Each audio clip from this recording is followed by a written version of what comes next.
ہماری آج کی گفتگو کا موضوع علم بیان ہے۔ بیان کے لغوی معنی صاف، روشن، واضح، گفتگو، بات وغیرہ کے ہیں۔ جب ہم بیان کو اصطلاح کے طور پر لیتے ہیں تو پھر آسان اور سادہ ترین الفاظ میں یہ کہا جا سکتا ہے کہ علم بیان وہ علم ہے جس کی مدد سے موزوں اور مناسب الفاظ کے انتخاب سے نئے معنی تشکیل دیے جا سکیں۔ بعض اوقات لغت میں دیے گئے الفاظ ان جذبات کے اظہار میں بے بس ہوتے ہیں جو کسی کے ذہن اور دل میں موجزن ہوتے ہیں۔ علم بیان کا فن لغت میں موجود الفاظ کو وہ نئے معنی پہناتا ہے جو کسی کے ذہن میں بےتاب ہوتے ہیں۔ یہ علم موزوں ترین الفاظ کے انتخاب اور ان کے مناسب استعمال کا گر سکھاتا ہے۔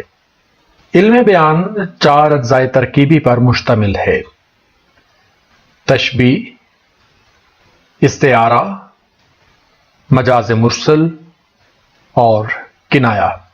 تشبیہ کا لفظ اردو زبان میں عربی سے آیا ہے جس کا لغوی معنی مشابہت اور مماثلت ہے۔ اصطلاحی معنوں میں تشبیہ دو یا دو سے زیادہ چیزوں کے درمیان پائی جانے والی مشترک خوبی کی بنا پر انہیں ایک دوسرے سے مشابہ یعنی ایک دوسرے جیسا قرار دینے کا نام ہے۔ سادہ الفاظ میں ایک چیز کو کسی خاص صفت کے اعتبار سے کسی دوسری چیز کی مانند قرار دینا تشبیہ کہلاتا ہے۔ مثال کے طور پر یہ جملہ دیکھیں: حسن شیر کی طرح بہادر ہے۔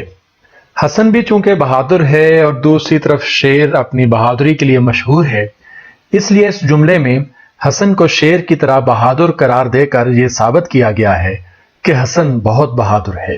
ارکان تشبیہ کی کل تعداد 5 ہوتی ہے۔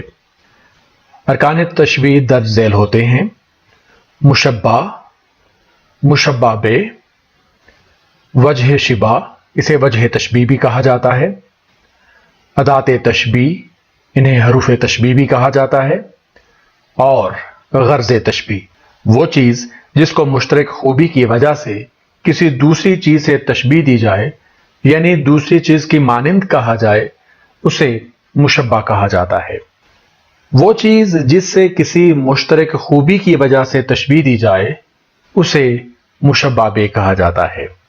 یاد رکھیں کہ تشبیہ دینے کے لیے یہ لازم ہے کہ وہ خوبی یا صفت جس کی وجہ سے ایک شے کو دوسری شے کی مانند قرار دیا جائے وہ مشبہ کی نسبت مشبہ بہ میں زیادہ ہونی چاہیے۔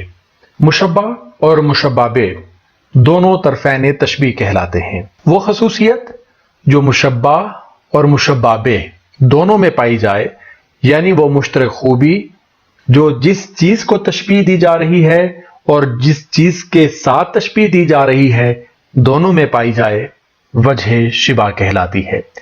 یاد رکھیں مشبہ اور مشبہ بہ میں پائی جانے والی خوبیاں ایک سے زیادہ بھی ہو سکتی ہیں۔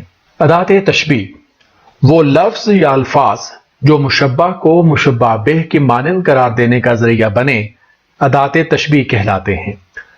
ادات تشبیہ کو حروف تشبیہ بھی کہا جاتا ہے۔ مشہور حروف تشبیہ میں جیسا، جیسے، جیسی، ایسا، ایسی، مثل، مانند، طرح، سا، سے، سی، کے، گویا، جوں، کاسا، کیسے، کیسی، یوں، آسا، مثال، شکل، برنگ وغیرہ ہیں۔ وہ مقصد جس کے لیے تشبیہ دی جا رہی ہے غرض تشبیہ کہلاتا ہے۔ وہ مقصد حقیقی بھی ہو سکتا ہے اور خیالی بھی۔ غرض تشبیہ کلام میں ظاہر اور واضح نہیں ہوتی، جیسا کہ تشبیہ کے دیگر ارکان آسانی سے کسی بھی مثال میں ڈھونڈے جا سکتے ہیں، مگر غرض تشبیہ واضح نہیں ہوتی کہ اس کی کسی بھی مثال میں ظاہری طور پر نشاندہی کی جا سکے۔ اب ہم اس مثال میں تشبیہ کے ارکان پر غور کرتے ہیں۔ حسن شیر کی طرح بہادر ہے۔ حسن کو چونکہ شیر سے تشبیہ دی جا رہی ہے، حسن کی بہادری ثابت کرنے کے لیے کہ حسن بہت بہادر ہے اس کو شیر کی طرح قرار دیا جا رہا ہے، تو حسن کو شیر کی طرح قرار دیا جا رہا ہے، حسن کو تشبیہ دی جا رہی ہے، اس لیے حسن مشبہ ہے۔ شیر جو اپنی بہادری کے لیے مشہور ہے، اور شیر کی جو بہادری وہ حسن کے کام آ رہی ہے، حسن کی بہادری کو ثابت کرنے کے لیے پیش کی جا رہی ہے، تو شیر کے ساتھ تشبیہ دی جا رہی ہے، تو پھر شیر مشبہ بہ ہوا۔ جیسا کہ ہم جانتے ہیں کہ مشبہ بہ اور مشبہ چونکہ طرفین تشبیہ کہلاتے ہیں، اس لیے حسن اور شیر دونوں طرفین تشبیہ ہیں۔ بہادری چونکہ حسن اور شیر دونوں کی مشترک خصوصیت ہے، اس لیے وہ وجہ شبہ ہے۔ حسن اور شیر کے درمیان تشبیہ دینے کے لیے کی طرح کے الفاظ استعمال ہوئے ہیں، سو اس مثال میں ادات تشبیہ کی طرح ہیں۔ تشبیہ دینے کا مقصد چونکہ حسن کی بہادری ثابت کرنا ہے، تو یہی غرض تشبیہ ہے۔ استعارہ کی طرف چلتے ہیں۔ استعارہ کے لغوی معنی کسی سے کوئی چیز ادھار لینا یعنی مستعار لینا ہے۔ لفظ استعارہ لفظ مستعار سے نکلا ہے۔ اصطلاحی معنوں میں وہ لفظ جو مجازی یعنی غیر حقیقی معنوں میں استعمال ہو اور اس کے حقیقی اور مجازی معنوں میں تشبیہ کا تعلق ہو، استعارہ کہلاتا ہے۔ کوئی بھی لفظ جب بطور استعارہ استعمال ہوتا ہے تو وہ اپنے لغوی معنی سے دستبردار ہو جاتا ہے، یعنی اپنے لغوی معنی کو چھوڑ دیتا ہے اور نئے معنی ادھار لے کر ان کی وضاحت کرتا ہے۔ عام طور پر تشبیہ اور استعارہ میں گہری مشابہت ملتی ہے۔ فرق یہ ہے کہ تشبیہ میں ایک چیز کو کسی مشترک خوبی کی وجہ سے کسی دوسری چیز کی طرح قرار دیا جاتا ہے، اور استعارہ میں مبالغہ سے کام لے کر ایک چیز کو بعینہ ہی دوسری چیز قرار دے دیا جاتا ہے۔